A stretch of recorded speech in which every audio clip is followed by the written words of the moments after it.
The first time the Japanese commanders heard reports of a flame attack with no roar, no ignition burst, and no warning, they dismissed it as a mistake.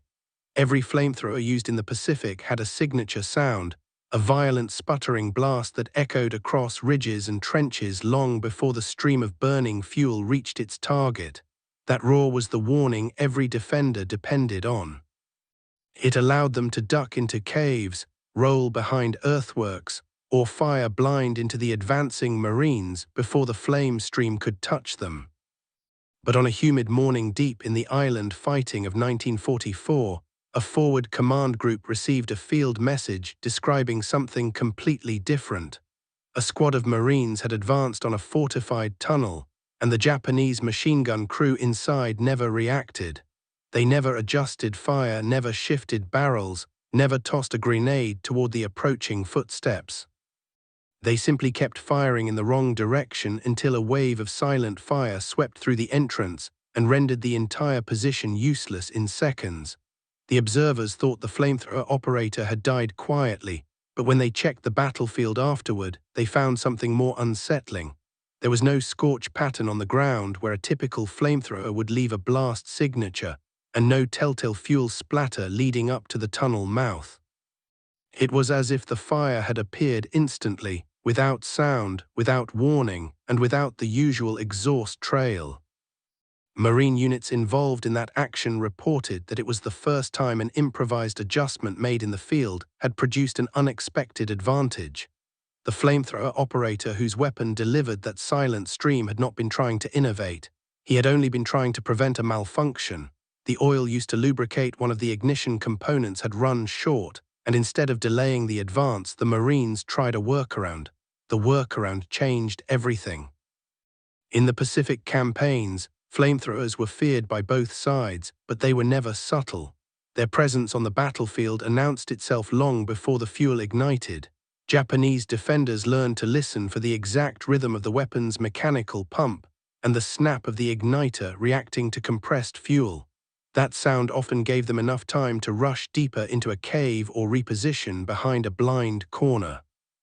The Americans learned to fire only when cover was secure, because the enemy would instinctively try to snipe the operator. The sound of a flamethrower was a signal for both sides.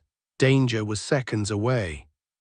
But when the first silent stream test occurred unintentionally that morning, the Japanese defenders in that sector did not react. This allowed the Marines to get far closer than any flamethrower team had approached before.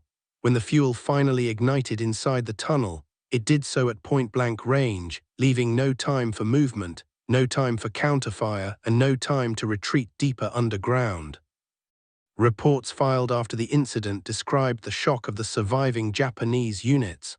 Word spread through listening posts and bunker networks before the Marines even consolidated their gains. The defenders believed a new American weapon had arrived, something capable of projecting flame without sound and without warning. For commanders conditioned to exploit every audible cue, the idea of a silent flamethrower was deeply unsettling. It suggested unpredictability. It suggested that a critical defensive advantage, the ability to hear danger, had vanished. Meanwhile, the Marine detachment responsible for the unexpected effect did not initially realize the significance of what had happened. They only knew the operation had gone smoother than any previous attempt to clear a tunnel. The flamethrower operator believed his minor field adjustment had simply prevented a clog. He had not heard any ignition sequence when pressing the trigger, but the stream behaved normally and ignited once it reached the confined environment inside the bunker. Only later, when the after-action reports were compiled, did leaders connect his field fix to the unusual tactical opportunity that emerged. As more units advanced across the uneven terrain, the rumors collided with reality. Japanese patrols began abandoning positions earlier than expected. Trenches that normally required prolonged suppression were being deserted without resistance. Intelligence officers listening to intercepted transmissions heard repeated references to American fire that makes no sound. The phrase began appearing in multiple sectors, circulated by officers who had not personally witnessed the phenomenon. Within Marine ranks, the sudden shift in enemy behavior was noticeable but not fully understood. Companies advancing parallel to each other reported lighter resistance, shorter bursts of machine gun fire, and increased numbers of abandoned firing steps. The terrain had not changed, and the Japanese defenders were not known for withdrawing casually. Something had disrupted the normal rhythm of the battlefield. The discovery that the silent effect could be replicated came from a supply sergeant who inspected the flamethrower involved in the original action. He noticed residue that suggested the ignition mechanism had not activated properly at the moment of firing. The spark that typically triggered ignition had either failed or been delayed. Fuel still projected forward, but it remained unlit until it struck a heat source or a confined structure. This created a momentary silent stream, invisible to the Japanese observers positioned farther away, followed by ignition only when the stream had reached its target. The result was an unintentional but extremely effective tactic. Because the Japanese could not hear the weapon activate, they could not react. Once leadership realized this, they began examining whether the effect could be produced intentionally without compromising safety. Field engineers analyzed how fuel pressure, nozzle adjustment, and ignition timing interacted. They worked quickly because news of the silent flame effect was spreading among Japanese units faster than the Marines were moving through the island's interior. Psychological advantage in warfare can vanish as quickly as it appears, and commanders knew they had stumbled upon a moment of disruption. Japanese frontline officers, meanwhile, were struggling to explain the sudden tactical failure of their tunnel positions. Soldiers trained in cave defense relied heavily on auditory signals. Hearing the crack of ignition allowed them to pull back from the entrance, shield themselves behind bends in the rock, or coordinate grenades around kill zones. Without sound, those defensive actions became guesswork. In reports later recovered from abandoned positions, several commanders expressed frustration that their men no longer knew when fire was coming. Confidence began to erode. The first deliberate use of the modified ignition timing occurred 2 days after the initial accidental incident.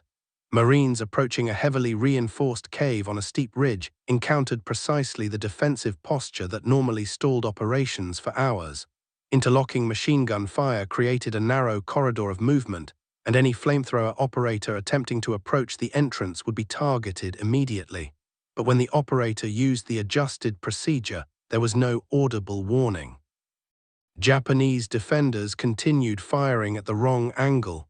The silent stream passed into the cave before anyone reacted, and the ignition occurred only after the fuel had reached the rear pocket of the defensive chamber. The effect was immediate. The position collapsed in seconds. For Japanese commanders monitoring the engagement from rear observation shelters, the timing made no sense. They had heard no ignition burst, yet the cave had been neutralized. This reinforced the belief that Americans had introduced a new weapon.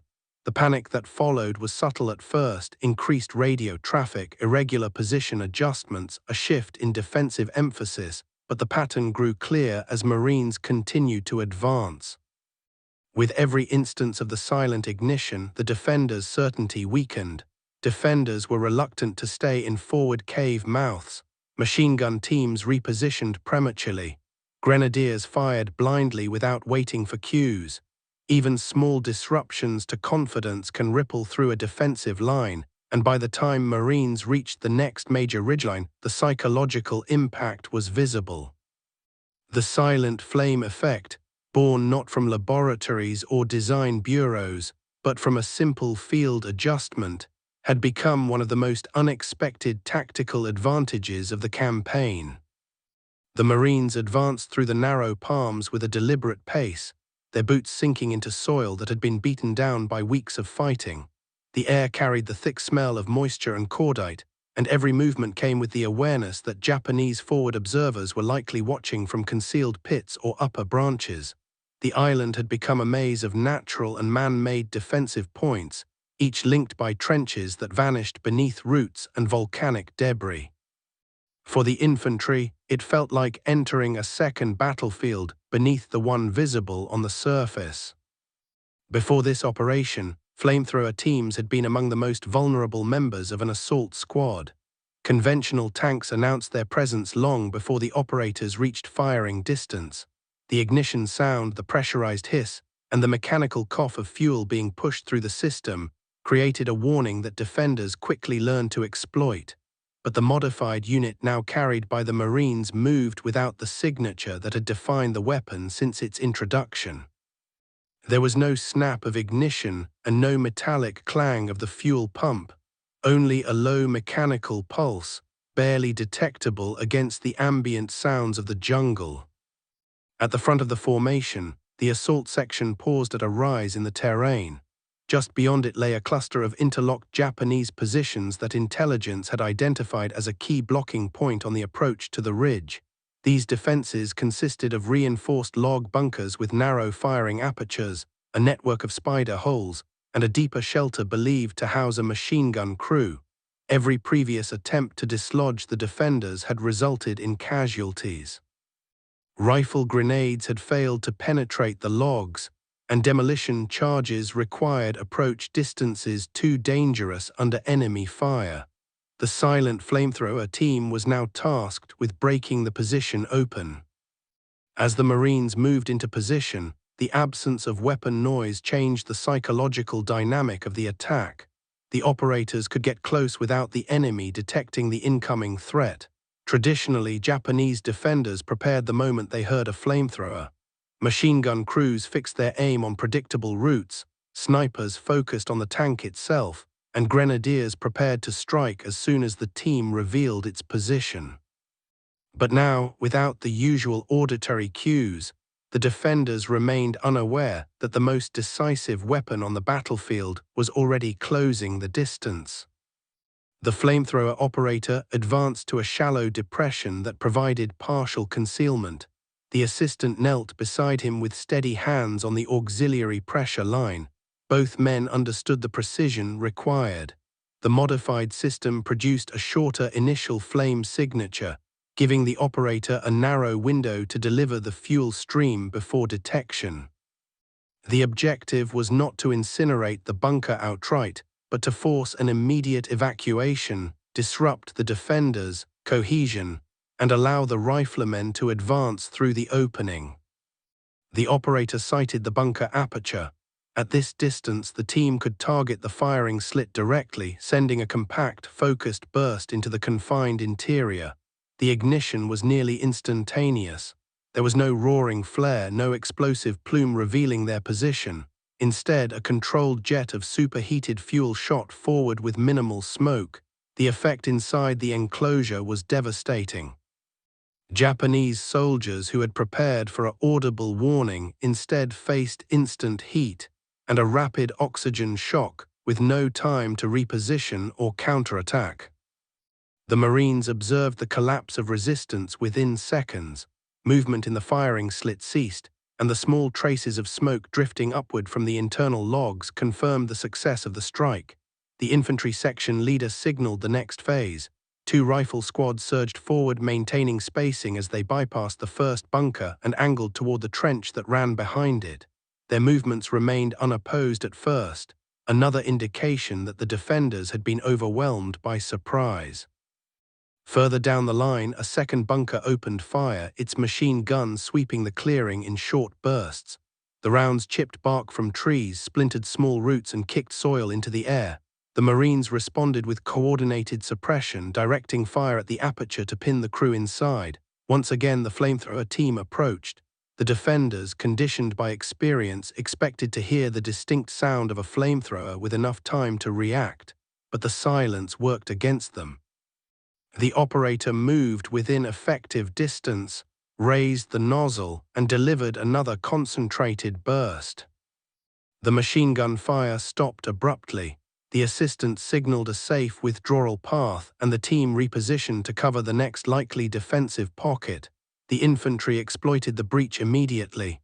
They cleared each trench segment with steady, controlled movement, maintaining momentum without rushing the process. Their objective was to remove the defenders' ability to reorganize or establish a fallback position. As the Marines advanced through the network, they encountered signs of disarray created by the weapon's silent approach. Equipment lay scattered, ammunition crates remained unopened, and discarded helmets marked the path of defenders who had attempted to escape the sudden flame shocks. What might have been a prolonged engagement with heavy casualties had become a fluid, controlled assault with minimal resistance. The Japanese commanders overseeing this sector had no precedent for such an attack. Reports from surviving defenders were incomplete and confused. Some believed they had been struck by incendiary grenades. Others thought demolition charges had been used. None understood how fire had entered their bunkers without warning. This uncertainty spread rapidly through the defensive line, creating hesitation at a critical moment in the battle. For the Marines, the operation provided the first confirmation that the modified flamethrower was not only functional, but capable of altering the tempo of jungle combat. The ability to deliver firepower without alerting the enemy fundamentally shifted the balance in bunker-clearing operations. The unit had maintained cohesion, encountered reduced incoming fire, and advanced farther in one assault than previous attempts had achieved over multiple engagements. The success of the silent weapon in this first real test established the foundation for its widespread use in subsequent actions. The Marines recognized that they now possessed a tool that could dismantle hardened positions before defenders could organize an effective response. This realization shaped the next stage of the campaign and influenced how commanders planned future assaults through fortified terrain. The battlefront remained active, and the Japanese defenders would soon adapt their tactics in an attempt to counter the new threat. But for the moment, the Marines held momentum, and the silent flamethrower, once an experimental modification, had proven itself on the battlefield with decisive effect. The jungle had settled into its usual rhythm, damp, heavy, and unnervingly quiet. Branches dripped steadily from the afternoon rain. A layer of mist clung to the ground, swirling around crater edges and shredded tree trunks. Every few minutes, a distant insect call rose and fell, echoing over the ridge like a warning no one could quite understand. But for the Marines of the assault company, the quiet was deceptive. They knew exactly what waited ahead. The Japanese bunker network on Hill 60 had survived artillery, air strikes, and 3 separate ground assaults. Every time the Marines pushed forward, hidden machine gun slits snapped awake, stitching the ground with fire until the attack stalled. Every time they tried to flank, new tunnels opened and new guns appeared. It was as if the hill swallowed entire squads and then regenerated its defenses overnight. By dusk, intelligence confirmed what everyone already suspected. The position would not fall by standard means. And that was when the battalion commander approved the test. The first combat use of the experimental silent flamethrower variant. It was not truly silent. No flame projector could ever be completely without sound. But compared to the usual roaring burst of ignited fuel, this weapon produced something entirely different, something unsettling. A soft pressurized hiss, a faint click, and then heat. No sweeping roar. No rolling thunder of combustion. Just a narrow column of invisible flame, expanding so fast that targets did not immediately understand what had happened. The Marines carrying the prototypes moved through the tree line like shadows. Their gear was stripped to essentials, their silhouettes darkened with charcoal to break up reflections. They were accompanied by scouts who knew every fold of the terrain by memory, every overgrown trench, every camouflaged pit, every dead zone created by machine gun angles. Ahead of them, the Japanese defenders were confident. Their observation post had reported American movement earlier, but then the jungle went quiet. Too quiet, in fact, but the bunker commander dismissed the warning. He had fought Marines before, he knew their rhythm, he knew their patterns. He did not know what walked toward him now. The Marines halted 50 yards from the first bunker. A faint breeze dragged smoke sideways from a burned palm trunk.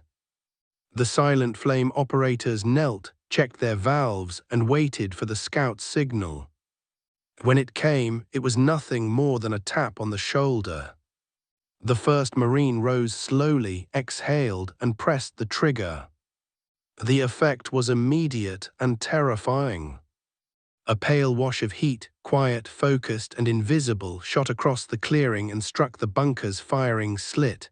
Inside, the crew instinctively ducked, expecting the usual roaring inferno. But there was no roar, no warning, just an instant blast of scorching air that swept into the chamber before anyone understood what was happening.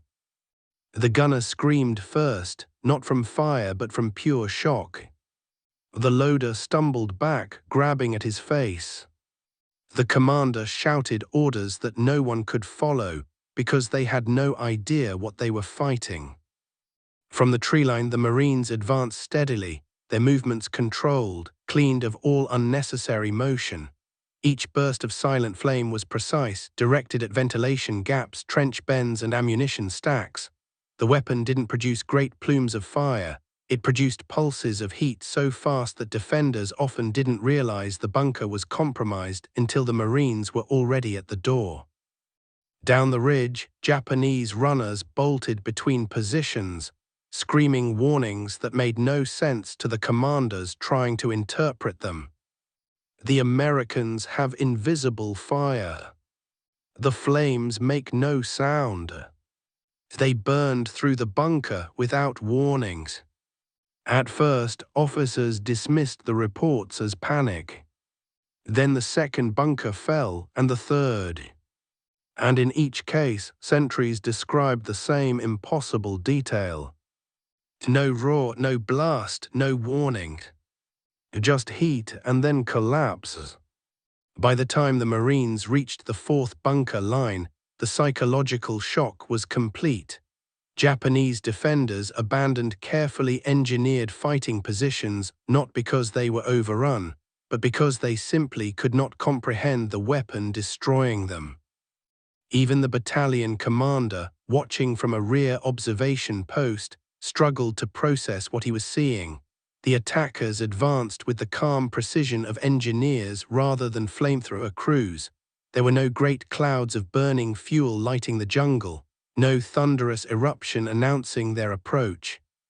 Only a series of soft metallic clicks, faint even at a distance, followed by enemy positions falling silent one by one.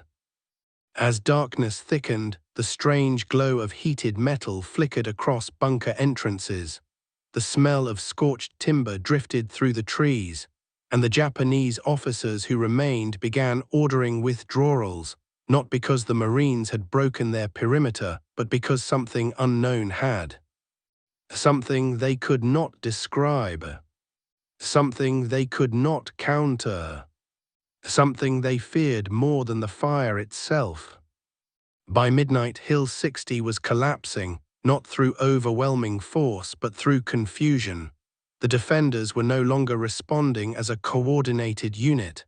They were reacting as isolated pockets, each convinced they were fighting a weapon no one had ever seen. And for the first time since the campaign began, the Marines realized they held a new kind of advantage. Not technological superiority, but psychological dominance.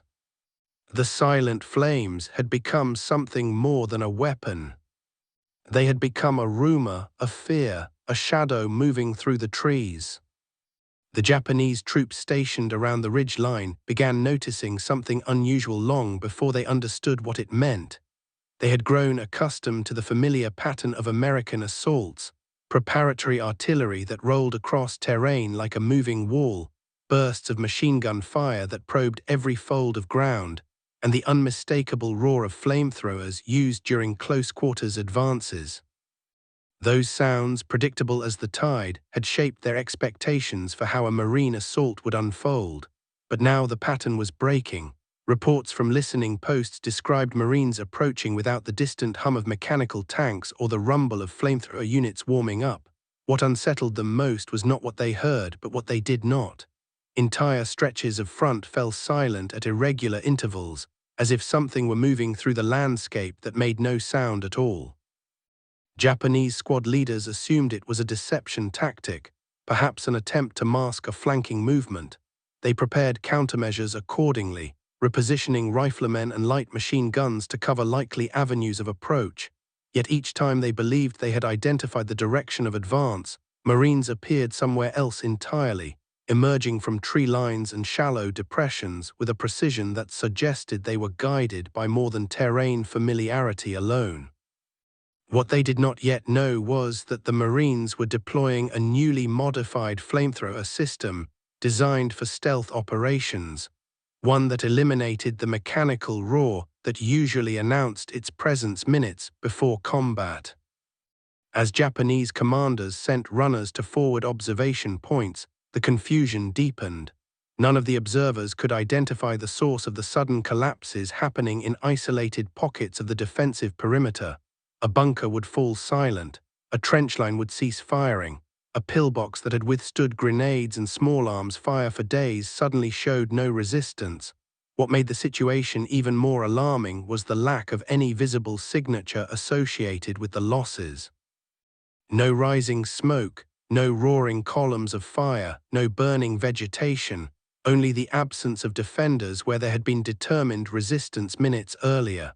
Marines were advancing slowly, methodically, without the auditory footprint that normally accompanied their close-quarters weapons. The Japanese had long believed that sound was one of their strongest tools for judging enemy intentions. They had trained to detect even the subtlest indicators, shifting boots on gravel, cartridge belts brushing against equipment, or the heavy mechanical clatter of flamethrower ignition systems. Now they confronted an enemy whose weapons did not behave according to established patterns. Marine units advancing through the contested area soon discovered that the psychological effect of the silent flamethrower was as significant as its mechanical advantages. Its redesigned ignition assembly produced no pre-burn roar, and its compressed propellant system expelled fuel at lower initial noise levels. The result was a shockingly quiet weapon for the first seconds of operation, the most critical moments when surprise dictated the outcome of close-quarters engagements. Marines used this silent window to approach hardened positions with unprecedented stealth.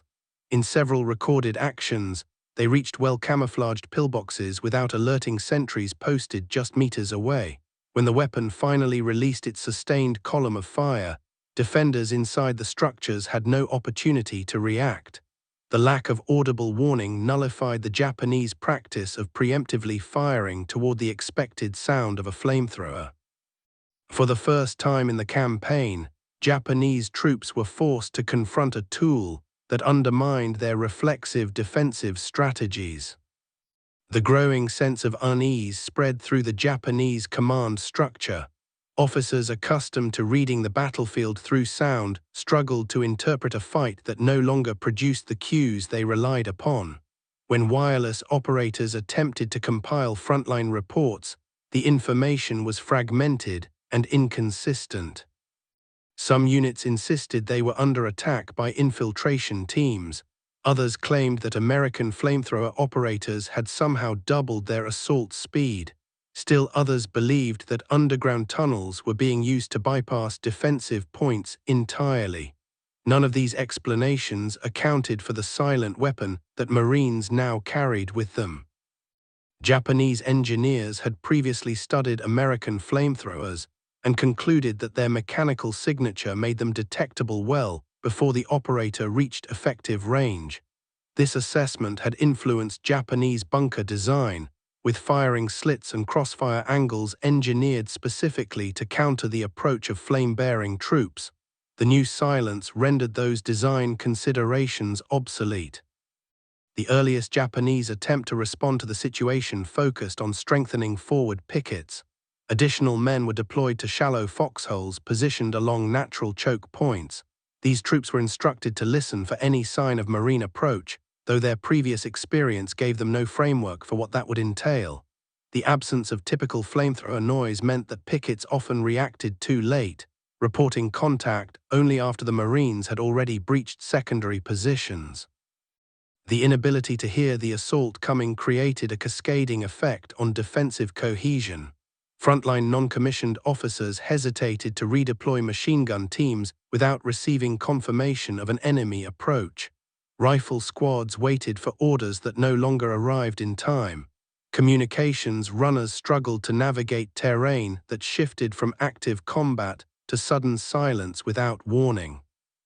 Every moment of hesitation resulted in additional positions falling faster than Japanese commanders could compensate. Marine after-action accounts reveal how the lack of acoustic signature created a psychological shift within their own units. Troops who had previously braced themselves for the deafening roar of traditional flamethrowers found this new system surprisingly calm in its operation. That calmness contributed to greater precision and coordination, allowing operators to move with measured steps rather than rushing to complete their tasks before enemy counterfire zeroed in. Squad leaders adjusted their formation spacing to maximize stealth benefits, reducing unnecessary movement and minimizing the chance of detection. The silent approach created a natural discipline that radiated outward into broader unit behavior. Without the need to communicate over the noise of the old flame systems, Marines could maintain lower voice levels, further reducing their exposure. On the Japanese side, the cumulative effect of these silent advances grew increasingly disruptive.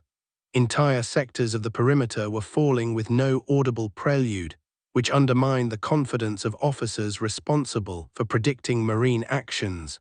Even veteran defenders began questioning whether their established defensive doctrines could adapt to a weapon that fundamentally altered the sensory landscape of battle.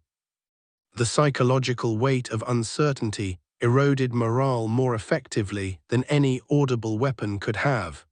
Hearing nothing, seeing nothing until it was too late, defenders began to expect that any moment of quiet might precede the sudden collapse of their position.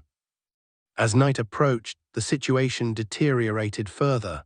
Darkness combined with the silent weapon created conditions in which Japanese commanders no longer trusted their own frontline reports. They issued orders based on assumptions rather than confirmed observation, resulting in misallocations of ammunition, misplaced reinforcement attempts, and wasted manpower. Small groups of Marines exploited these fractures, slipping past forward outposts and striking deeper into the defensive network. The Japanese had long relied on their ability to read the battlefield intuitively, interpreting minor fluctuations in sound as indicators of enemy activity. The new reality stripped them of a sense they had depended upon for years. In its absence, uncertainty expanded rapidly, and with it, the pace of Marine success.